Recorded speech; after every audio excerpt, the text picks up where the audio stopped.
Hi, I'm Whitney, and this is the first of a series of videos called Walking Tall into Your 70s, in which I'm going to give you 3 exercises that you can practice every day to improve your posture and your walking as you age with grace. As you can see, I'm in a building that is under construction, which is to remind us that as we work through the foundation of movement, it gives us strong bones and healthy habits to build from there. Okay, so the first one is the calf stretch. You're going to need a half dome if you have it, or you can use a rolled up towel or a yoga mat. Then you put it, I'm going to show you from the side first. You put it down and you step up onto it with let's start with your left foot. And then step your feet as wide as your hips. So if you put your hands on your hip points, if you dropped a line straight down, that would go to the center of your ankle. I'll show you from the front. Here we go.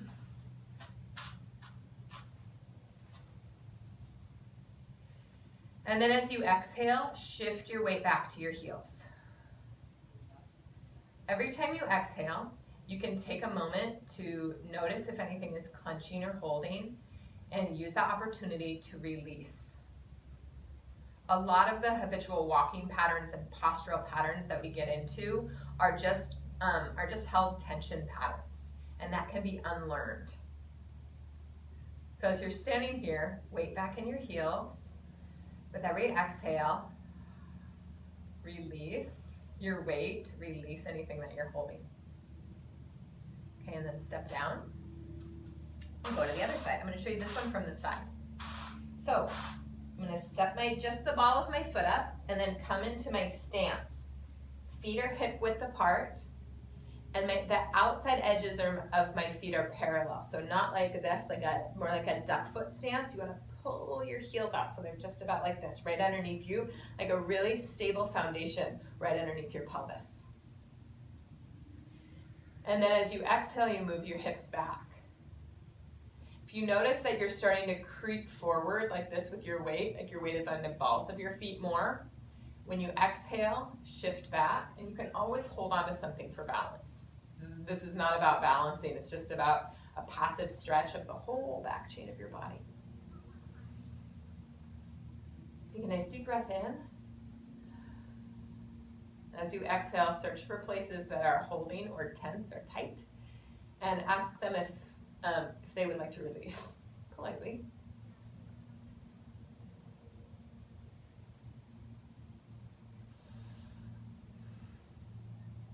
And then go ahead and step off.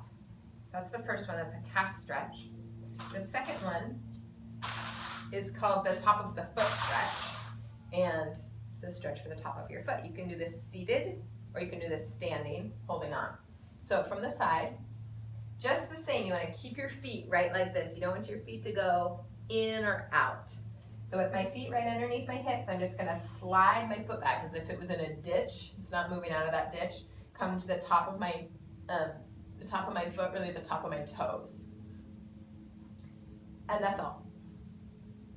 If this feels like too much stretch or too much strain on your knuckles of your toes, or if you have bunions or something going on, or if your feet are really going out to the side like this to escape it, and then what I want you to do is stay in that same position, but just bend your knee a little bit. So that'll soften the effect. It's the same as sitting down. It softens the stretch, how much it's stretching. And then back to where we started, which is breath. Exhale. Release your weight down through your heels. And then let's switch sides. So you can hold on or not. I'm not going to hold on for this one, because there's nothing to hold on to.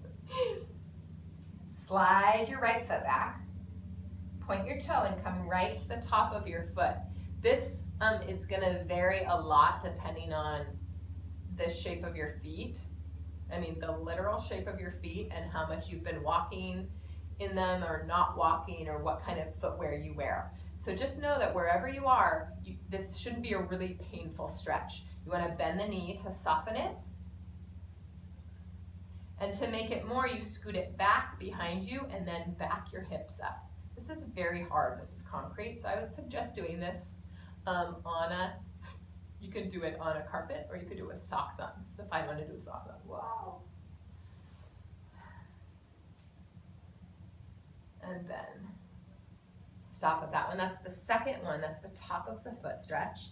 And then the third and the last one for this video is the pelvic list, and we're going to break it into two parts. So the first part is just standing on one foot. Okay, so standing on one,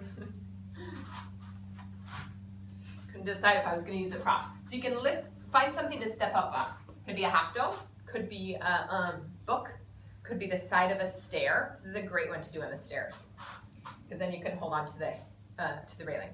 So you step up, and as you step up, you want to think push down from your outer hip. So put your hand in, it's crossed. I don't know how that's going to work now. Hold on to something. And then you're going to push down to step up as if your feet were both on the ground, but only one of them is on the ground. So this one is free, could swing, but not yet. Shift your weight back to your heels and just hold yourself here. The work that I want you to be doing mostly is in this outer hip. If you feel really tippy, instead of using your arms, use your toe here. So you can balance on your toe and then lift it up. All of the shaking and wobbling that happens is your body learning how to balance in space in a new way, so that's good. And then exhale and come down. So the other side, step up. And as you step up, you're pushing down from your upper hip here. Push down. Oh, here's how it works. So I'm going to hold on with this side and then put this hand on this hip to remind me that this is the one that's working. And then this leg is just floating in the air as if it was standing on the ground. As you exhale, shift your weight to your heels. So this exercise and the first one are training the back, the muscles in the back of your body, your hamstrings, to start to help with your posture, or help more with your posture. And just breathe. As you exhale, notice if there's anything extra that you're holding on to that you could let go of.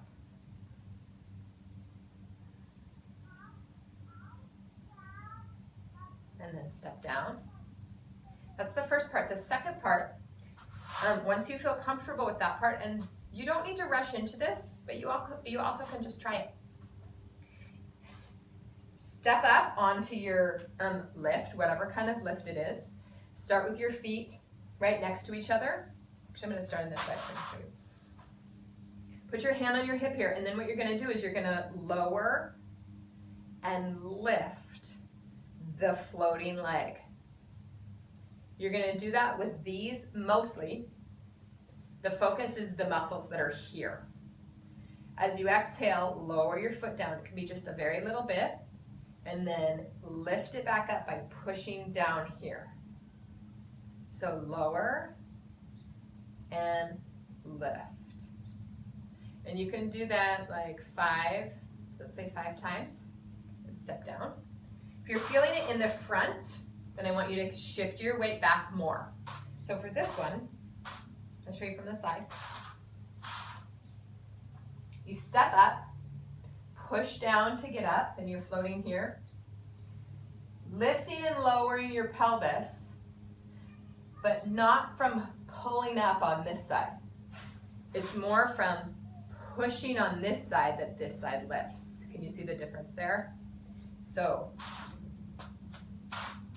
all right, a little bit of fidgeting here. I just like to make these videos without a lot of editing, so you can see that it can just happen. It can just happen in your life. It doesn't have to be perfect. Okay, so lifting and lowering. This time my hand would be on this side and I would hold on this side. As you exhale, just lower this leg down, the floating leg a little bit, and then push this side down to lift it back up again. Keep your weight back in your heels. So that's the second part. Quick recap. Calf stretch. Start with 30 seconds on each side. And then do the top of the foot stretch, 30 seconds on each side. Then do the pelvic list, either holding it for 30 seconds or lifting and lowering 5 times or both. And then go back and do that whole cycle 3 times. I want you to do this every day.